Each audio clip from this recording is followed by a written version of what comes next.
दोस्तों, महिला एवं बाल विकास विभाग से एक शानदार अपडेट है महिला पर्यवेक्षक से संबंधित। और डेट आप देख सकते हैं 26 जून का इसमें डेट है। लेटर जारी किया गया है और ये लेटर जारी किया गया है महिला एवं बाल विकास विभाग से। विषय आप देख सकते हैं पर्यवेक्षक के पद स्वीकृति के संबंध में इसको जारी किया गया है। और यहाँ पर मैं अभी आपको दिखाऊंगा कि यहाँ आप देख सकते हैं कि नए पदों का सृजन किया गया है। महिला पर्यवेक्षक के 116 नए पदों का जो है स्वीकृति दी गई है। विषयांतर्गत संदर्भित अनुक्रम में विभाग में एकीकृत बाल विकास सेवा योजना के अंतर्गत निम्न नवीन पदों का सृजन किया जाता है और इसको वित्त विभाग से स्वीकृति प्रदान की जाती है। ठीक है, तो वित्त विभाग से सहमति भी इसको प्रदान कर दी गई है और कुल मिलाकर के 116 पदों का नया यहाँ पर सृजन किया गया है। यहाँ पर कुल मिलाकर के आप देखेंगे कि यहाँ दिया गया है कि कुल कितने पद थे पहले और कितने पद यहाँ पर शामिल कर दिए गए हैं। तो यहाँ पर आप देख सकते हैं कि 1750 पद पहले थे, अब 1866 पद इसमें स्वीकृत हो चुके हैं। कुल मिलाकर के महिला पर्यवेक्षक के 1866 पद हैं छत्तीसगढ़ में।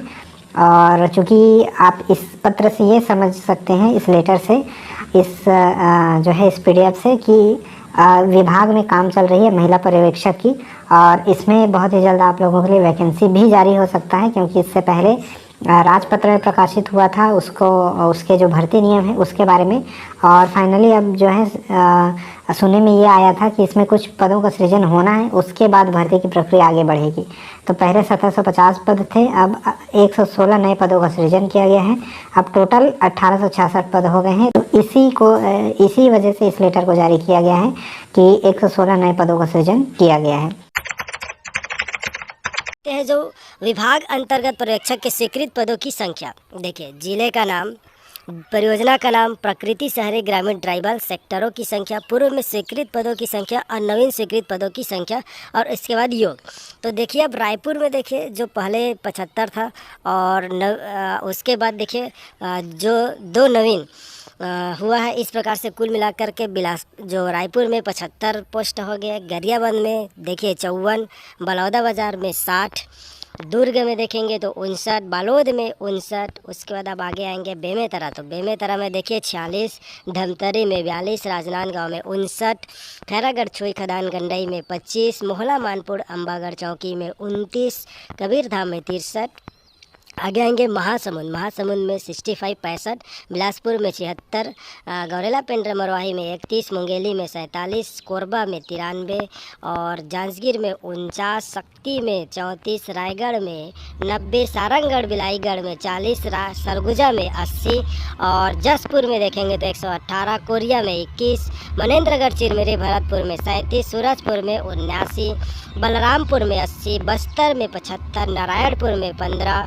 कोंडागांव में 59, दंतेवाड़ा में 41, बीजापुर में 46 और सुकमा में 41 और साथ ही साथ कांकेर में 78। तो इस प्रकार से कुल देखिए जो 1866 पदों की जो वैकेंसी है, कुल 1866। इस प्रकार से देखिए 116 नवीन स्वीकृत पद हुए हैं। तो 116 नवीन स्वीकृत पद हुए हैं। इससे स्पष्ट हो रहा है दोस्तों कि आने वाले समय में बहुत जल्द जो है महिला जो पर्यवेक्षक बाल विकास के अंतर्गत महिला पर्यवेक्षक का वैकेंसी आने की संभावना है। देखिए अब महिला पर्यवेक्षक अगर आप बन जाते तो सैलरी कितना होगा। देखिए महिला पर्यवेक्षक के देखिए 5200 ठीक से 20,200 मतलब 2400 ग्रेड पेमेंट लेवल 6 था। लेवल 6 का सैलरी मतलब आपका बेसिक पे 25,300 रहेगा। लेवल 6 का सैलरी 25,300 रहेगा। 2400 ग्रेड पेमेंट लेवल 6 का। पद संख्या 116 नए स्वीकृत पद हुए हैं। तो देखिए इस प्रकार से जो है संचालक महिला एवं बाल विकास इंद्रावती भवन नवा रायपुर अटल नगर द्वारा विभाग अंतर्गत पर्यवेक्षक के पदों की स्वीकृति प्रदान की गई है। इस प्रकार से बहुत जल्द जो है महिला पर्यवेक्षक के पदों पर भर्ती होने की संभावना है। तो दोस्तों आप अपना तैयारी जारी रखें, क्योंकि कभी भी वैकेंसी आ जाएगा। वैकेंसी आने के पश्चात एक आपकी तैयारी संभव नहीं हो पाएगा, इसलिए आप अपनी तैयारी हमेशा एक कदम आगे चलते रहें। ठीक है, तो देखिए महिला पर्यवेक्षक के 116 नवीन पदों का सृजन किया गया। नवीन सृजित पदों को मिलाकर वर्तमान में पर्यवेक्षक के कुल 1866 पद स्वीकृत है। पर्यवेक्षक के कुल 1866 पदों का जिले में एकीकृत बाल विकास परियोजनावार संलग्न किया गया, जिसको मैं आपको दिखाया हूँ। ठीक है, तो देखिए आंगनबाड़ी केंद्र के अनुसार 25 आंगनबाड़ी केंद्र पर एक पर्यवेक्षक के मान से 1750 पर्यवेक्षक के पुनरीक्षित स्वीकृत नियुक्ति प्रदान की गई है। तो दोस्तों इस प्रकार से आप देख सकते हैं तो बहुत बड़ी में मात्रा में पर्यवेक्षक के पदों पर भर्ती होने की संभावना है। कि छत्तीसगढ़ राजपत्र में यह प्रकाशित किया गया है। इसकी जो नवीन योग्यता है, इसमें जो भी इसकी योग्यता में सुधार जो किया गया है उसके बारे में, तो सबसे पहले योग्यता पर ही एक नज़र डाल लेते हैं। यहाँ पर आप देख पाएंगे कि यहाँ पर अनुसूची 3 में योग्यताएं दी हुई हैं पर्यवेक्षक के। ये 2 प्रकार की इसमें भर्ती होती है। पिछली जो भर्ती व्यापम से आई थी उसमें 200 पदों के लिए आई थी, जो कि 100 पदों के लिए थी, और 100 पद इसमें पर्यवेक्षक खुली सीधी भर्ती की थी, और 100 पद जो पहले से कार्यरत हैं जिनको परिसीमित सीधी भर्ती के अंतर्गत लिया गया था तो उसके लिए आई थी। ठीक है, तो जो पहले से कार्यरत है उनके लिए 100 पद थे और 100 पद फ्रेश कैंडिडेट के लिए। तो थोड़ा सा चेंजेस किया गया है इसमें, बाकी सारी चीज़ें वैसे ही हैं। पर्यवेक्षक सीधी खुली सीधी भर्ती जो है उसके लिए न्यूनतम आयु सीमा 21 वर्ष और अधिकतम 35 वर्ष रहेगी। बाकी जिन कैटेगरीज को छूट मिलता है उनको छूट मिलती रहेगी। आगे बात करें तो इसकी शैक्षणिक योग्यता जो रहेगी वो मान्यता प्राप्त विश्वविद्यालय से स्नातक की उपाधि होनी चाहिए, यानी स्नातक अगर आप हैं किसी भी स्ट्रीम से, चाहे वो आर्ट्स है, साइंस है, कॉमर्स है, तो आप इसके लिए आवेदन कर पाएंगे। ठीक है, इसके अलावा यहाँ पर आप देख सकते हैं जो परिसीमित सीधी भर्ती है, यानी कि जो पहले से ही आंगनबाड़ी कार्यकर्ता हैं उनके लिए ये न्यूनतम आयु 25 वर्ष और अधिकतम 45 वर्ष रहेगी। इसके अलावा इसकी जो शैक्षणिक योग्यता रहेगी परिसीमित सीधी भर्ती की, तो उसके लिए यहाँ पर आप देख सकते हैं कि मान्यता प्राप्त मंडल से 10+2 परीक्षा उत्तीर्ण होनी चाहिए, यानी 12वीं पास होना चाहिए। साथ ही आंगनबाड़ी कार्यकर्ता के पद पर लगातार 5 वर्ष तक जो है सेवा का अनुभव होना चाहिए। आंगनबाड़ी कार्यकर्ता के पद पर कार्यरत होना चाहिए। ऐसा नहीं कि जिन्होंने छोड़ दिया है वो फिल कर सकेंगे परिसीमित सीधी भर्ती में, तो ऐसा नहीं है। वो कार्यरत होना भी चाहिए, 5 वर्ष का उनको अनुभव होना चाहिए और 10+2 यानी कि 12वीं उत्तीर्ण होना चाहिए। बाकी और भी जानकारियाँ हैं वो उतनी अहम नहीं है, जो अहम जानकारियाँ थी वो मैंने आपको दे दी है। अब दोस्तों बात कर लेते हैं इसके सिलेबस के बारे में, जो कि बहुत अहम है, क्योंकि सिलेबस ही आपके एग्ज़ाम को क्रैक करने के लिए पहली सीढ़ी होती है। ठीक है, सिलेबस अच्छे से समझ लीजिएगा, उसके बाद अपनी तैयारियों पर जुट जाइएगा। यहाँ पर देख सकते हैं, सबसे पहले बात करते हैं खुली सीधी भर्ती, यानी जो फ्रेश कैंडिडेट हैं जिनको ग्रेजुएशन मांगा गया है, जो कैंडिडेट ग्रेजुएशन किए हुए हैं, और ये भर्ती सिर्फ महिलाओं के लिए ही होती है। जो 2021 में भर्ती आई हुई थी उसके अकॉर्डिंग ये व्यापम इसका एग्ज़ाम व्यापम ने लिया हुआ था। पूर्णांक 200 के थे, लेकिन प्रश्नों की संख्या 100 थी। 100 प्रश्न पूछे गए थे और समय था 3 घंटे। 3 घंटे का समय जो है आपको एग्ज़ाम में दिया गया था। 4 ऑप्शन वाले प्रश्न इसमें होते हैं। और देखिए, सबसे पहला आपका टॉपिक जो मेन टॉपिक रहेगा वो रहेगा महिला एवं बाल विकास विभाग से संबंधित योजनाएं एवं कार्यक्रम, जो कि 40 अंक के 20 प्रश्न पूछे गए थे।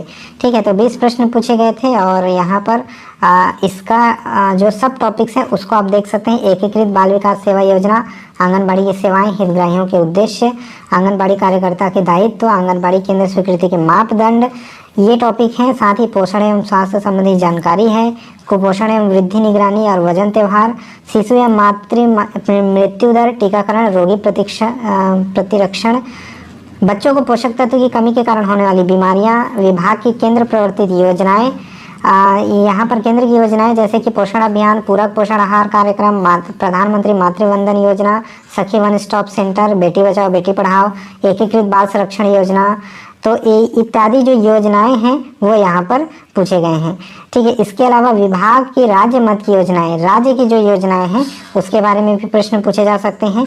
मुख्यमंत्री सुपोषण योजना, संस्कार अभियान, सुचिता योजना, मुख्यमंत्री बाल संदर्भ योजना, महतारी जतन योजना, वजन त्योहार, नौनी सुरक्षा योजना, नव बिहान, जागृति शिविर, महिला मुख्यमंत्री कन्या विवाह योजना, छत्तीसगढ़ महिला कोष ऋण योजना, तो इत्यादि जो ये सभी योजनाएं हैं उनसे रिलेटेड प्रश्न भी आपसे पूछे जा सकते हैं। सामुदायिक सहभागिता, महिला स्व सहायता समूह इत्यादि के बारे में। और जो इसमें एक लास्ट टॉपिक है, महिला एवं बच्चों के संबंधित कानूनी प्रावधान, कानूनी प्रावधान से संबंधित प्रश्न भी पूछे जाते हैं, जैसे कि बाल विवाह प्रतिषेध अधिनियम 2006 एवं नियम 2007, दहेज प्रतिषेध अधिनियम, टोन्ही प्रताड़ना निवारण, बाल श्रमिक, घरेलू हिंसा।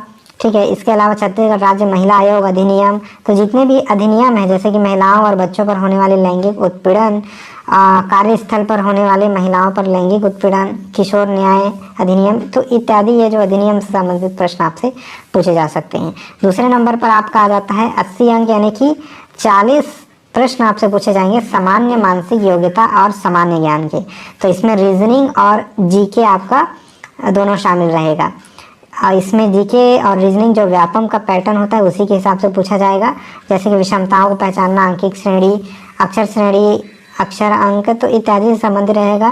साथ ही जो जीके आपसे छत्तीसगढ़ से भी पूछा जाएगा, छत्तीसगढ़ के इतिहास की सामान्य जानकारी, घटना, खेल, साहित्य और भारत का भी आपसे पूछा जा सकता है। साथ ही अंतर्राष्ट्रीय और राष्ट्रीय तथा छत्तीसगढ़ से संबंधित तत्कालिक घटनाक्रम भी पूछे जा सकते हैं। भारत की अर्थव्यवस्था, भूगोल, सामाजिक, सामान्य विज्ञान इत्यादि प्रश्न पूछे जा सकते हैं।